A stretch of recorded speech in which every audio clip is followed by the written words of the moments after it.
É. E quando você fez o seu segundo filme, que tinha essa pegada trash com humor, você conseguiu replicar o que você tava na cabeça e a homenagem que você queria? Falar, puta, esse é o meu produto. Porque o primeiro, cara, eu até fiz uma participação de alguns segundos lá e eu gostei muito, né? Do primeiro. E o segundo também foi legal. E eu tava vendo hoje ele ganhando prêmio pra caralho, em festival lá fora. Qual foi? Esse segundo você teve mais controle ou não? Ou menos controle? Então, a minha história no cinema, cara, eu fiz um filme chamado Mato Sem Cachorro, mas eu fui só de ator convidado. Ah, tá, eu não vi esse. Esse filme eu fui de ator convidado, fiz com a Malu, com o Pedro, os caras muito gente boa, velho. Tá. Foi uma equipe muito gente boa mesmo. Me convidaram, eu fui ator convidado do filme.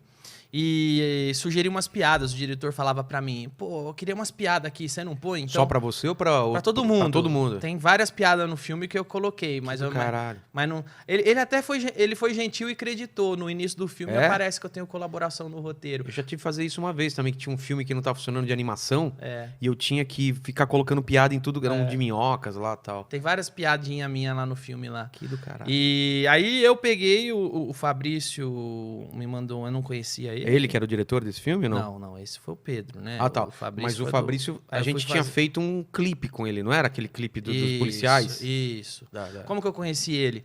Ele me mandou um e-mail uma vez falando que viu meu livro e queria transformar em filme. Se eu não vendia os direitos, do como se tornar o pior aluno da escola. Tá.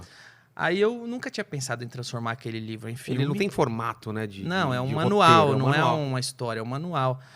Mas aí ele me contou que ele tinha uma ideia, ele queria fazer um Karate Kid do bullying. Eu falei, é legal, essa tag é legal. Aí eu falei pra ele, como eu sempre quis fazer cinema, eu falei pra ele, eu não vou vender os direitos do meu livro, mas a gente faz um acordo. Você deixa eu trabalhar no filme, Tá. escrevendo, aprendendo, e eu cedo os direitos pra você fazer e fizemos um acordo. Então, eu respeitei muito ele como diretor, porque a ideia... Eu até ganhei... A gente ganhou o prêmio lá no Risadaria de melhor filme e eu dei pra ele o troféu, porque a ideia de transformar o livro em filme veio dele. Então, eu meio que me submeti totalmente à visão dele. Eu teria feito muitas coisas diferentes se fosse minha ideia original transformar o livro em filme. Entendi. Eu teria feito algumas coisas que eu julgo que eu teria ido pra um outro lado, eu teria feito mais piada, não teria... eu teria menos medo de fazer piada e eu arriscaria mais. Entendi. Em muito mais piada. Mas eu acho que ficou um puta filme, com uma boa personalidade, ou como se tornar o pior aluno da Não, escola. tecnicamente ele é muito bom, cara. Cena de perseguição. Não, o Fabrício é bom.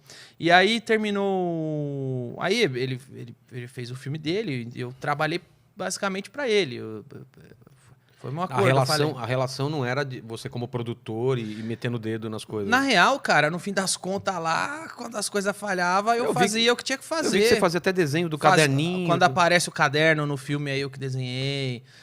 Quando as coisas lá, a produção não dava... Eu ia lá, eu tentava apagar uns incêndios, junto com algumas outras pessoas, estava o tempo todo tentando fazer isso. Mas aí saiu o filme, e naquele filme, basicamente, eu respeitei a visão do Fabrício, porque a ideia foi dele, e eu aprendi bastante fazendo, escrevi o roteiro, e aí foi legal, acabou que ele me chamou para participar como ator, aí eu participei. Aí terminou, eu tive uma ideia, que eu queria fazer um outro filme mais independente, e eu entendi o seguinte... Mais barato, você pensou ou não? Mais barato, mas com mais personalidade, com uma personalidade que permitisse ter uma visibilidade internacional. Porque entendi. eu posso dizer que tudo isso dos Exterminadores do Além é visão minha, de fato. Essa cara sangrenta e... A ideia de fazer isso pelo seguinte, aí eu chamei o Fabrício, a gente foi almoçar, e eu falei pra ele, é o seguinte, cara, esse filme aqui é visão minha. Qual que é a minha visão? Eu quero fazer um terror com comédia. Por quê? Filme de comédia brasileira, filme de comédia não viaja. Mas terror viaja. Ninguém quer saber se o terror é da Coreia, se o terror é da Noruega. Pô, cara, tem terror pra caralho, se é mexicano, sul-coreano. se é legal, o pessoal vê. Então eu falei pra ele, então eu vou fazer uma coisa de terror. Porque tem muito festival de terror. Eu vou fazer um filme que se passa o tempo todo... Com o pior aluno da escola, eu aprendi algumas coisas. Eu aprendi que locação, se você souber trabalhar bastante tempo em uma locação, você economiza muito. Pra caralho. Então eu pensei no filme inteiro dos Exterminadores do Além contra a Loira do Banheiro. Dentro de uma escola. Dentro de uma escola. vou trazer a loira do banheiro com elemento pop, Tá. vou trazer eu, Murilo, Léo, que nós somos amigos e tem química. Já tem os personagens lá. Por exemplo, no Pior Aluno da Escola, se fosse meu filme, eu teria enchido de comediante o filme. Eu lembro que você falou que... Não, eu adoraria. Eu teria feito assim, os professores todos comediantes. Eu não teria problema em fazer um filme cheio de comediante. Mas aí... Mas ele queria dar uma sustentação com o ator? Qual é a ideia dele? Não, mas... enfim, ele quis escolher os atores que ele quis. A visão dele. Eu me submeti, respeitei. E ficou um resultado bem legal. E aí... Quando foi no Exterminador do Além, eu trouxe essa visão. Falei, eu quero fazer um terror com comédia, porque o terror viaja. A gente vai poder inscrever em vários festivais. Eu vou fazer a loira do banheiro, porque é elemento pop. Vou fazer assim, a loira do banheiro é daqui do Brasil? Ou é do Brasil. Não, é do Brasil. Ah, é, cara? Mas aí a gente lançou, deu certo a minha estratégia. A gente lançou internacionalmente. E aí a gente deu um migué que é a Bloody Mary. Ah, tá. Quando é internacional é Bloody Mary. Entendi. Mas aqui é a loira do banheiro. Então lá fora, o filme teve um lançamento lá fora e tá até hoje, cara. Ontem eu vi fã do Japão fazendo arte e postando no Instagram do filme. Eu vi. O filme ganhou prêmio, ele concorreu em festivais no mundo todo. Ele ganhou, acho que ele ganhou prêmio no México, Canadá, Nova Zelândia, Inglaterra, Japão. Ele passou. Ele tá em DVD hoje. Tá. Nos Estados Unidos. Ele não tem o DVD dos Exterminadores do Além no Brasil. Mas tem nos Estados Unidos, tem na Inglaterra, tem no Japão, tem na França. Tem o DVD em francês. Já assistiu dublado tem eu dublado em francês, tem eu dublado em espanhol. Caralho, eu quero ver isso. Não dá pra... Você só pode comprar se for internacional. No Brasil não tem. Você tem algum desses aí? Eu tenho só o inglês. E no tem... Netflix tem em espanhol, porque tá no Netflix da América Latina. Entendi. E aí, cara, foi isso. Você curtiu mais esse resultado do que do outro, como filme, como produto final? Ele tá mais próximo do que eu imaginei que seria. E é mais próximo do que eu fazia. Se você pegar quando eu era moleque em Santo André, meu pai me deu uma câmera usada. Meu sonho era fazer cinema. Meu pai comprou uma câmera usada. Esse vídeo aí você colocou em algum Na grupo? 25 de março eu fazia filme, cara. Eu dirigia assim, eu fazia tudo na sequência, eu fazia os planos bonitinho. Eu punha o gravador do lado a música do lado da câmera e ligava aí, acabou tensão. Aí eu desligava, porque eu não tinha como editar. Fazia tudo na hora, velho. Tipo os caras do Feira da Fruta lá, você editava no próprio videocassete? Editava no próprio videocassete. Mano, que difícil isso. Filmava tudo, criava a história, dirigia. Você colocava isso onde? Ou não colocava? Cara, aí, quando eu fiz o primeiro filme, chamava Morte na Rua Sevilha, que foi a rua que eu morava. Porque você é de Santo André, Sou de Santo André, de São Bernardo. do Parque das Nações. Aí uma Rua Sevilha é uma viela. Aí quando ficou pronto, eu gravei uma madrugada lá na minha casa. Lá. Chamou os amigos. Gravamos. Quando ficou pronto, aí eu falei, vamos fazer uma premiere. Aí nós fomos na casa do Rogerinho, lá no bairro vizinho, lá, do Rogerinho Baceto, da Gaviões da Fiel. Aí nós pusemos um tapete vermelho na rua, estouramos pipoca. E fizemos, e veio todo mundo, veio vários amigos assistir, veio parente assistir. Foi bom, legal, velho. Mas quanto tempo tinha de filme? Acho que uns 15 minutos. Porra! E aí, você tinha quantos anos? Eu tinha uns... Não, eu tinha uns... Meu pai já tinha morrido, então eu tinha uns 18. 18? Você perdeu o pai com que idade? Com uns 17. E do que foi? De infarto. Caralho. Perdi de infarto.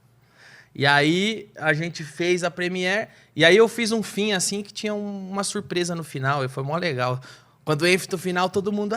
E era de terror. E tinha um negocinho depois que terminava, é isso? Não, tinha uma surpresa pra revelar quem era o assassino. Tá. Aí todo mundo pirou. Aí começaram a falar, tem que fazer o 2.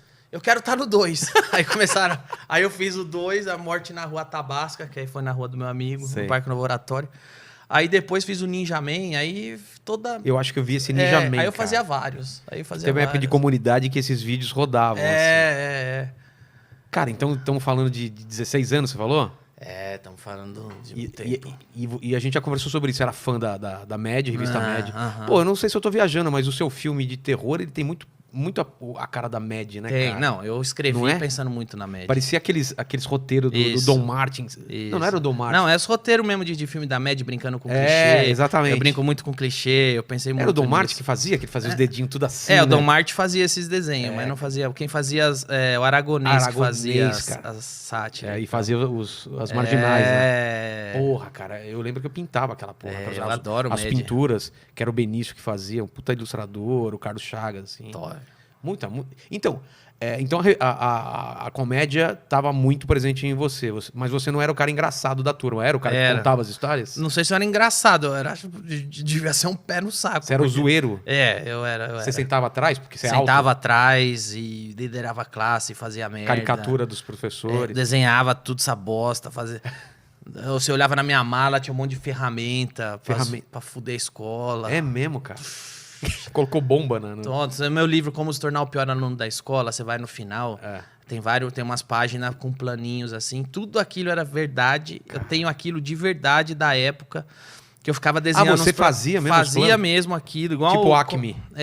Igual o Coyote pra pegar o Papaléguas. Eu tenho os originais lá em casa. Caralho. O meu livro, Como se tornar o pior aluno da escola, a origem foi essa. Foi essas minhas páginas que eu fazia de verdade. Então eu era um puta do cuzão. O livro você lançou quando? Você já fazia stand-up? Lancei em 2009.